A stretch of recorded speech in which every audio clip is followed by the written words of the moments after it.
Well, apparently, I said a few things in episode 1. Casper Ruud not gonna win a championship above a 250. It is the biggest title of Casper Ruud's career, his first ATP 500 trophy. Swiatek just skating through on the clay for the season. Wrong. What a way to start a podcast. This is Passing Shots episode 2. Let's get started. I'm gonna play Skip Bayless for a second. You know, that was the little fake-ass clap he gave to LeBron James after LeBron won the first championship. Well, that's my clap, but I really do mean it for Casper Ruud. Well done. You got yourself a 500-level championship. And not only that, but you also avenged the previous week's defeat. But by the way, all the shade I was giving to Casper last week, let's not for a second forget that Stefanos Tsitsipas is now 0-11 in 500-level tournaments. I didn't know. How about this? Swiatek. She runs into a red-hot Elena Rybakina and loses. I mean, Elena Rybakina, she's an amazing tennis player. She's a phenomenal personality, but she can't drive a car. What is your problem, man? You know how to drive? No. So when she wins the tournament, they give her a Porsche as part of the prize winning, but she can't drive it. Hey, Elena, let me talk to you real quick. I just want to let you know that I've got a nice parking spot that is totally available for that Porsche. You know what? Just put it on the bar, send it right over to Miami, and I'll hold it down for you because you'll be back for the Miami Open next year. And what better way to get picked up at the airport than in your own Porsche? So send that on over. And as a matter of fact, hey, look, I know some excellent driving coaches. So in between those matches and training sessions, I got you, girl. Just don't forget to send over the paperwork. Switch it over to my name too, Rafael Nadal.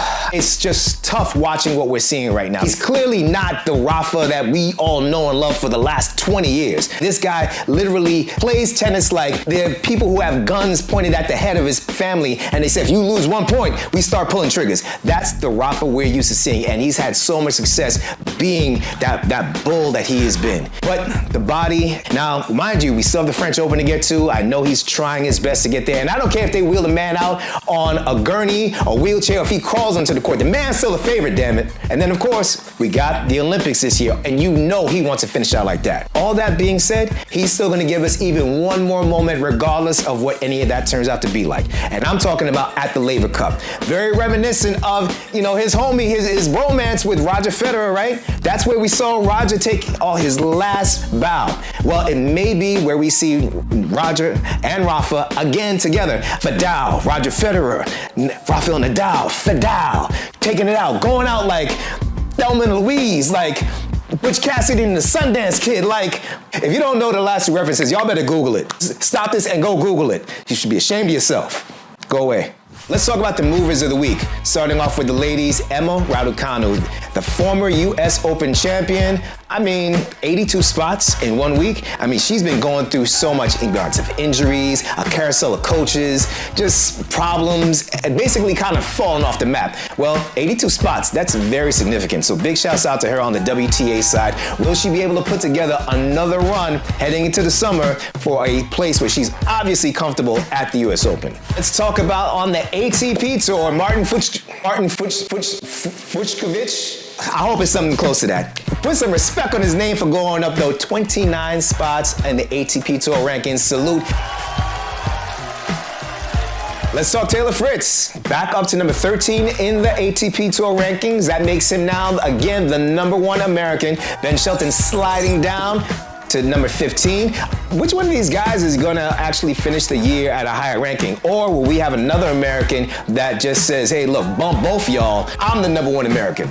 Let's see. Get at me in the comments. Let me know your thoughts, because clearly I have no idea what I'm talking about, so I'm not even going to guess on this one. Speaking of not having a clue what I'm talking about, Madrid Open. I'm not even going to begin to guess who's going to win, because, yeah, I'm pretty much guaranteed to get it wrong. But I do want to know what you guys are watching, what you guys think. And whoever guesses right, I'll give you guys a shout out on episode 3. I'm not going to guess. Novak Djokovic, going without a coach right now. People are talking about, will he get back with Boris Becker?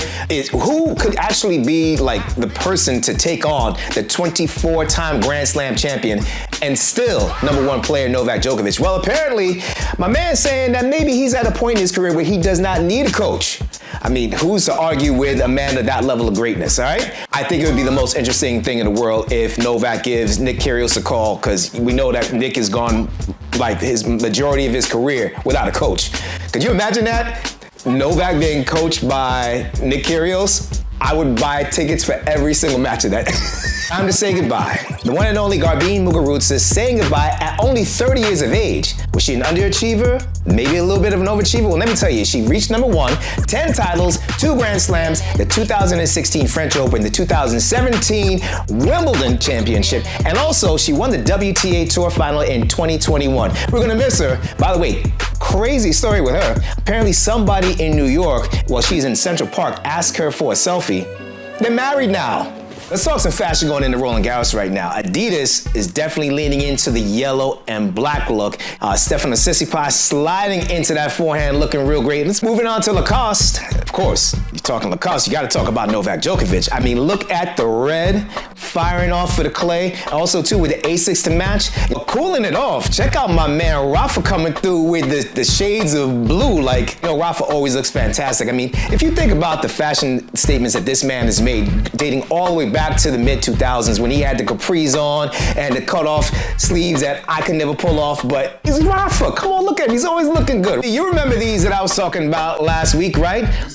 You don't have to bring back. Yeah, well, big shouts out to the gate people over at Diodora. They saw episode 1 and said, oh, wait a second. You like black and white? You need a new sneaker that you can depend on? Well, hey, they said, by the way, we got one coming for you. This is the Turno 2, and this is a sneaker that I absolutely encourage you guys to check out. I already played with it. It's fantastic. Love the sole on here for clay and hard court. Very stylish shoe. I definitely like it. I appreciate it. So that's going to wrap it up for Passing Shots episode 2. Make sure you follow me on all social media at DJMADLINX. We're gonna have more Passing Shots coming your way. Don't forget, add me in the comments. Let me know your thoughts, everybody. We'll see you next time.